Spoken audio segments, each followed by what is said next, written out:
আসসালামু আলাইকুম বন্ধুরা, কেমন আছেন সবাই? আশা করি আলহামদুলিল্লাহ ভালো আছেন। আমিও আলহামদুলিল্লাহ ভালো আছি।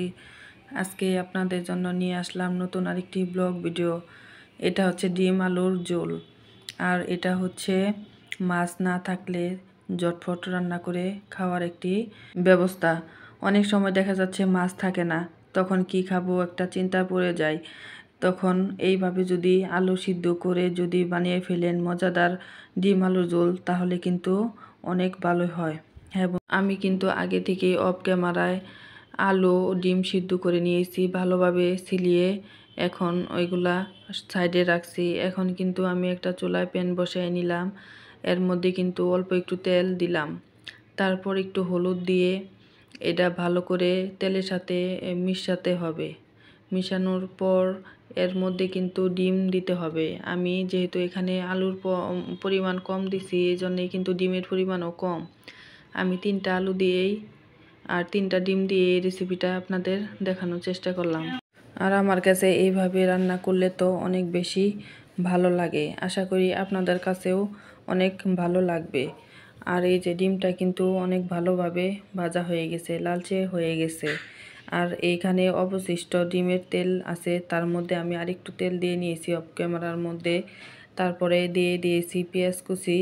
এই পেঁয়াজ কুচিটা কিন্তু একটু ভালোভাবে ভেজে নিতে হবে। একটু হালকা ভেজে নিলে তারপর এর মধ্যে মশলা অ্যাড করতে হবে। আর বন্ধুরা, যদি আমার এই ভিডিওটা আপনাদের কাছে ভালো লাগে তাহলে লাইক, কমেন্ট, সাবস্ক্রাইব করতে কিন্তু ভুলবেন না।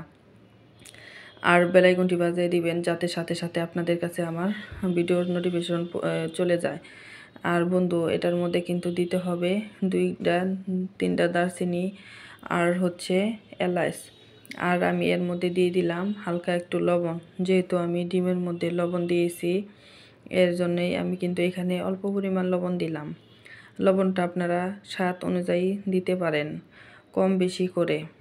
হ্যাঁ বন্ধুরা, দেখতে দেখতে কিন্তু এটা অনেকটাই ভাজা হয়ে গেছে। এর মধ্যে কিন্তু এখন আমি মশলা অ্যাড করব। মশলা অ্যাড করার আগে কিন্তু অল্প একটু পানি দিয়ে নিলাম, তা না হলে মশলাটা পুড়ে যাওয়ার সম্ভাবনা আছে। এই জন্যে পানি দিয়ে নিছি। এখন এর মধ্যে দিয়ে দিব আমি আদা বাটা, রসুন বাটা আর হচ্ছে হালকা জিরা বাটা। এখানে জিরা বাটাটা একটু কম দেব, কারণ যখন আমার এই ডিমের রান্নাটা হয়ে যাবে, চুলা থেকে নামানোর 2-3 মিনিট আগে কিন্তু আমি ভাজা জিরের গুঁড়ো ফাঁকি দেব। এর জন্যই কিন্তু আমি জিরার বাটাটা একটু কম দেব। হ্যাঁ বন্ধুরা, এটা কিন্তু আমার মশলা দেওয়া হলো। এখন কিন্তু আমি একটু বলক আনার জন্যে অপেক্ষা করলাম। হ্যাঁ, বলক কিন্তু উঠে পড়েছে। এখন কিন্তু মরিচের ফাঁকি, হলুদের ফাঁকি, ধনিয়ার ফাঁকি দেব।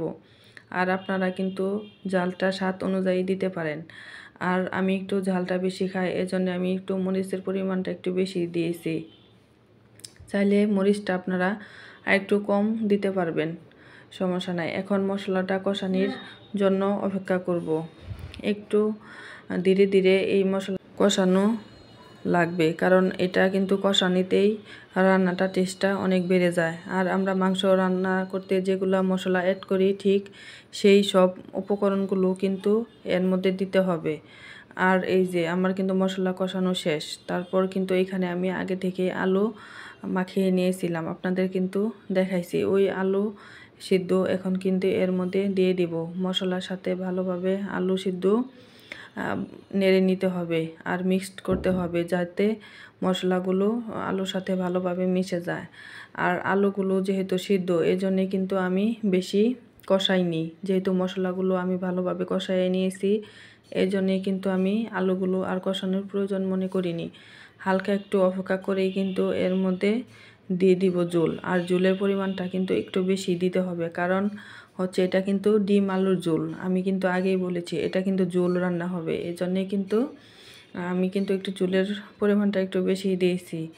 আর বন্ধুরা, এটা যেহেতু আলুটা কিন্তু ঝোল রান্না করার পরে কিন্তু একটু অপেক্ষা করার পর ঠান্ডা হওয়ার পর কিন্তু একটু ঝোলটা টেনে যায়, এই জন্যেই কিন্তু একটু ঝোল বেশি রাখতে হয়। এখন কিন্তু আমি বলক ওঠা পর্যন্ত অপেক্ষা করব। ডিমগুলো কিন্তু আমি দেই নাই। এখন কিন্তু আমি এটা ভালো করে ঢেকে দেব আর বলকের জন্য ওয়েট করব। হ্যাঁ বন্ধুরা, এই যে আমার কিন্তু টকবকে বলক উঠে পড়েছে। এখন কিন্তু এর মধ্যে আগে থেকেই ভাজা ডিমগুলো দিতে হবে।